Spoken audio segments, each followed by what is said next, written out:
Sun Risers Hyderabad versus Punjab Kings ఈ రోజు match అయితే చాలా అద్భుతమైన మ్యాచ్ అనే చెప్పాలి. ఎందుకంటే మరీ అంత పోర్ పర్ఫార్మెన్స్ అయితే ఇవ్వలేదు ఎస్ఆర్హెచ్. ఫస్ట్ బ్యాటింగ్ చేసిన ఎస్ఆర్హెచ్ అయితే 219 స్కోర్ చేసింది for a loss of 6 wickets అనమాట. So after a very long gap అనే చెప్పాలి. అభిషేక్ శర్మ అద్భుతమైన బ్యాటింగ్ అయితే చేశాడు. సో 74 రన్స్ అయితే స్కోర్ చేశారు ఫర్ 28 బాల్స్ అనమాట.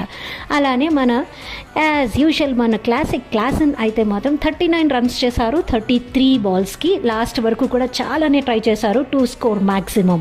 సో నెక్స్ట్ ఇన్నింగ్స్లో పంజాబ్ అయితే మన్ని మించిన చేసి బ్యాటింగ్ శ్రేయస్ అయ్యర్ 69 రన్స్ చేశాడు 33 బాల్స్కి. సో అలానే ఆర్య కూడా 57 రన్స్ స్కోర్ చేశారు ఫర్ 20 బాల్స్ అనమాట. సో ఈరోజు కొంచెం చెప్పుకోదగ్గ విషయం ఫ్రమ్ ఎన్ ఎస్ఆర్హెచ్ పర్స్పెక్టివ్ ఏంటంటే శివాంగ్ కుమార్ 33 రన్స్ ఇచ్చి 3 వికెట్స్ అయితే తీశాడు. So well done mister Kumar, but then hard like next time.